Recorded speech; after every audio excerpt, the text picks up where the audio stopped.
Per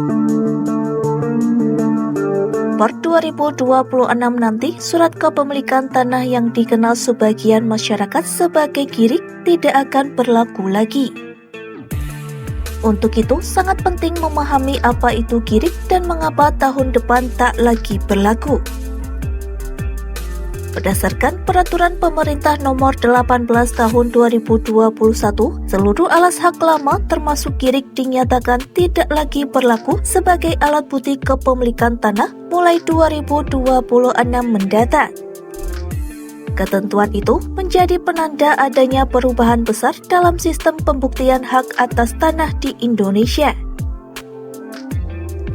Kepala Subbagian Pemberitaan dan Publikasi Kementerian Agraria dan Tata Ruang atau BPN, Ari Setia Dwi Praja, menegaskan bahwa berbagai surat atau dokumen tanah adat tidak lagi diakui sebagai bukti kepemilikan mulai 2 Februari 2026.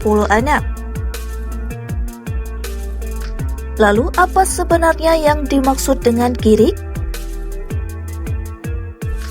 Mengutip laman kantor wilayah BPN Lampung, kirik adalah istilah dalam hukum agraria Indonesia yang digunakan untuk menyebut surat atau tanda bukti penguasaan tanah yang berasal dari masa pemerintahan kolonial Belanda.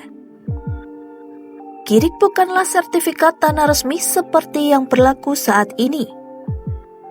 Pada praktiknya, kirik lebih berfungsi sebagai surat keterangan yang menandakan seseorang menguasai atau menggunakan sebidang tanah di wilayah tertentu. Bahkan sejak awal, dokumen seperti kirik sejatinya bukan bukti kepemilikan, melainkan dokumen administrasi perpajakan. Hal ini ditegaskan kembali oleh Kementerian ATR BPN yang menyebut bahwa dokumen-dokumen tanah lama termasuk kirik dibuat dalam rangka administrasi perpajakan pada masanya. Oleh karena itu, kirik tidak pernah memberikan jaminan kepastian hukum atas kepemilikan tanah.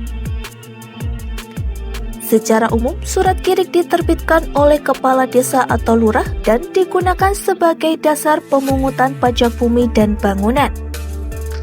Dokumen ini biasanya memuat sejumlah informasi penting, yaitu 1. Nomor kirik atau liter C sebagai identitas administrasi tanah. 2. Luas tanah yang dikuasai berdasarkan data desa. 3. Nama pihak yang menguasai tanah biasanya berdasarkan warisan atau transaksi jual-beli. Dalam praktiknya, kirik sering diperoleh secara turun-temurun melalui warisan keluarga. Namun, kirik juga bisa berasal dari transaksi jual-beli dengan dukungan akta jual-beli atau surat keterangan dari desa.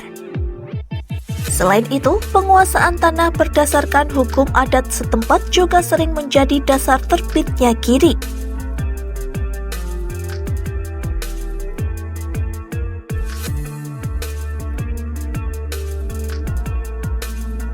Selain itu, dari sisi hukum, status kirik tidak diakui sebagai bukti kepemilikan tanah yang sah. Undang-Undang Pokok Agraria Pasal 16 Ayat 1 hanya mengakui hak atas tanah seperti hak milik, hak guna jasa, hak guna bangunan, dan hak pakai. Istilah kirik pun tidak tercantum dalam aturan tersebut. Meski demikian, Peraturan Pemerintah Nomor 24 Tahun 1997 tentang pendaftaran tanah masih menyebut kirik sebagai salah satu bentuk alat bukti tertulis hak lama. Kirik ditempatkan sejajar dengan dokumen lain seperti petuk pajak bumi, pipil, ketitir, dan perfonding. Dokumen-dokumen ini diakui sebagai bukti riwayat penguasaan tanah selama dapat dibuktikan telah digunakan untuk pembayaran pajak sebelum 24 September 1960. Namun pengakuan tersebut bersifat terbatas. Mulai tahun 2026, sesuai PP 18 tahun 2021, seluruh alas hak lama termasuk kirik tidak lagi berlaku sebagai alat bukti hukum kepemilikan tanah. Dokumen tersebut hanya dapat digunakan sebagai petunjuk dalam proses pendaftaran tanah di kantor pertanahan. Oleh karena itu, Kementerian ATR BPR mengimbau masyarakat yang masih memiliki kirik agar segera mendaftarkan tanahnya. Langkah ini diperlukan untuk mengkonversi hak lama menjadi sertifikat tanah sehingga memberikan kepastian dan perlindungan hukum atas kepemilikan lahan.